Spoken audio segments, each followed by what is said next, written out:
Hello everyone, কেমন আছেন সবাই? আশা করছি সবাই খুব ভালো আছেন এবং সুস্থ আছেন। আর থাম্বনেল দেখে তো আপনারা সবাই জেনেই গেছেন আজকের ভিডিওটা কী নিয়ে। অনেক দিন ধরেই ভাবছিলাম যে আপনাদের আমার গ্রামটা ঘুরে ঘুরে দেখাবো, তো সেটা সৌভাগ্য আজকে হয়ে গেল। আর আমার এই ভিডিওটা যদি আপনাদের ভালো লাগে তাহলে আমার চ্যানেলটিকে লাইক, শেয়ার এবং সাবস্ক্রাইব করে দেবেন প্লিজ। এবং অবশ্যই কমেন্ট করে জানাবেন আজকের ভিডিওটা কেমন লাগলো আপনাদের। বন্ধুরা, আমি যেখানে থাকি সেখানে সর্ষের ক্ষেত কিংবা ধানের ক্ষেত নেই, আছে শুধু পেয়ারা বাগান। সবই পেয়ারা বাগান আছে আর কিছু আম গাছ, জাম গাছ যা আছে তাই আপনাদের আজকে ঘুরে ঘুরে দেখাবো। তো দক্ষিণ চব্বিশ পরগনা জেলার যেই গ্রামে আমি থাকি সেখানে শুধু পেয়ারা গাছই পাওয়া যায়। আর আপনারা তো শুনেই থাকবেন বাড়িপুরের পেয়ারা বলে একটা কথা। বেশি পেয়ারা গাছ পাওয়া যায়। আর পেয়ারা গাছ ছাড়া জামরুল গাছ, লিচু গাছ, জলপাই গাছ, চালতা গাছ, কাঁঠাল গাছ এসবও পাওয়া যায়। আর যখন যে সিজন আসে তখন সেই সিজনের কাজ শুরু হয়ে যায়। যেমন জামরুলের সিজন আসছে বলে দেখুন জামরুলগুলো কি সুন্দরভাবে চাষি ভাইরা বেঁধে রেখেছে। আর এই জামরুলে এই প্লাস্টিকগুলো বাঁধা রয়েছে তার কারণ যদি পোকা ধরে জামরুলগুলো নষ্ট করে দেয় আর চাষিদের অনেক ক্ষতি হয়ে যাবে, কারণ এইটুকু জামরুল বানাতে তাদের অনেক টাকা লেগে গেছে। তো ওই জন্য জামরুলগুলো ভালো করে সবাই বেঁধে রেখেছে। আর এই বাগানটা ছিল আমার বাড়ির একদম কাছেই। আমি এসে দেখলাম, তো জামরুল গাছটা আমার খুব ভালো লাগলো। ভাবলাম যে আপনাদের সাথেও শেয়ার করি। যদি আপনাদের ভালো লাগে অবশ্যই আমাকে কমেন্ট করে জানাবেন।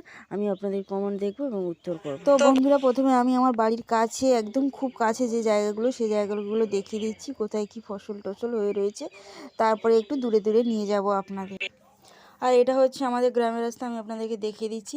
এই রাস্তাটা ধরে স্টেশনে যাওয়া যায়। রাস্তাতে অনেক কুয়াশা রয়েছে, যেহেতু সকালবেলার রাস্তা তো ওই জন্য কুয়াশা রয়েছে। আর এইদিকেও দেখুন অনেক পেয়ারা গাছ রয়েছে। এখানে পেয়ারা গাছটাই বেশি পাওয়া যায়। আর আমাদের এইদিকে প্রায় বাড়িতে গরু থাকে, তাই খড়ের গাদা সব বাড়িতেই প্রায় থাকে। এই দেখছেন গাদা দেওয়া রয়েছে খড়। আমার বাড়ি থেকে 7-8 মিনিট দূরে রয়েছে স্টেশন, তাই আপনাদেরকে স্টেশনে নিয়ে যাবো। আর স্টেশন যাওয়ার পথে দেখুন মন্দির পড়েছে।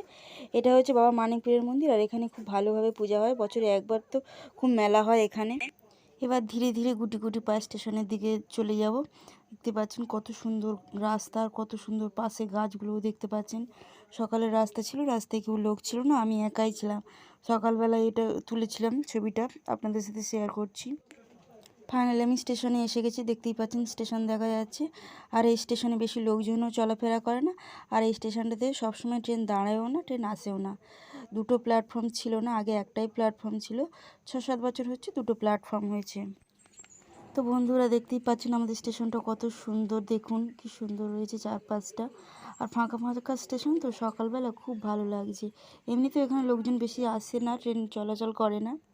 আর স্টেশনের এপার থেকে যেখান থেকে আমি ছবিটা তুলছি সেখানে একটা জাগ্রত মন্দির রয়েছে, যেটা আমি আপনাদেরকে আগেও দেখিয়েছি, আরও একবার দেখিয়ে দিচ্ছি। এই সেই ভূতেশ্বর মন্দির, যেটা খুবই জাগ্রত মন্দির। আপনারাও চাইলে আসতে পারেন। এটা তো অনেক জাগ্রত মন্দির, অনেক দিনের পুরনো।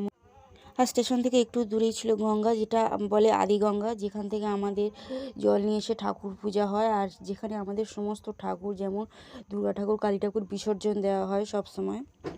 গঙ্গার এপার ওপার দেখা যাচ্ছে না। আর গঙ্গাটার এপারে রয়েছে একটি শনি ঠাকুরের মন্দির, যে শনি ঠাকুরের শ্রাবণ মাসে পূজা হয় এবং খুব মেলা হয় এই মন্দিরটাতে। আমি পুজো দিতে আসি সব সময়। আর এই সেই মন্দির। আর এই মন্দিরের পাশে রয়েছে একটা বল খেলার মাঠ। দেখছি একটা ছোট মাঠ, কিন্তু এখানেও বাচ্চারা সকালে বিকালে খেলা করে। সকালে অনেক কুয়াশা ছিল, ঠান্ডা ছিল, তাই এখন কেউ নেই। আমাদের গ্রামে আরও অনেকগুলো মন্দির আছে, যেগুলো একে একে আমি আপনাদেরকে দেখিয়ে দেবো। তো চলুন মন্দিরগুলো দেখে নিই। আর মন্দির যাওয়ার পথে আমার ছোট্ট একটা ফুলের বাগান চোখে পড়লো, তো ভাবলাম ভিডিও করে নিই, আপনাদের সাথে শেয়ার করে দিলাম। এবার চলে এলাম এই মন্দিরটাতে। এই মন্দিরটাও হচ্ছে বড় ঠাকুরের মন্দির। আমাদের গ্রামে দুটো বড় ঠাকুরের মন্দির আছে। আর এই মন্দিরে কালী পূজাও হয়, খিচুড়িও খাওয়ানো হয়। আর এই যে মাঠটা দেখতে পাচ্ছেন বন্ধুরা, এই মাঠটা আমার বাড়ি থেকে মাত্র 5-6 মিনিট দূরে। এই মাঠে অনেক লোক প্র্যাকটিস করে সকালবেলা, আর আমি তো ডেলি দিন সকালে হাঁটতে চলে আসি। আর এই যে মন্দিরটা, এই মন্দিরটা হচ্ছে বাবা বদ্রীনাথের মন্দির। এখানে শিব ঠাকুরের পূজা হয়, বৈশাখ মাসে মেলা হয় এবং অনেক দূর দূরের মানুষ আসে এখানে পূজা দিতে।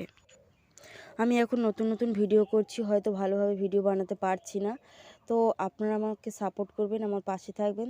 আশা করছি আমি আপনাদের জন্য অনেক ভালো ভালো ভিডিও বানাতে পারবো এবং আপনাদের সাথে শেয়ার করব।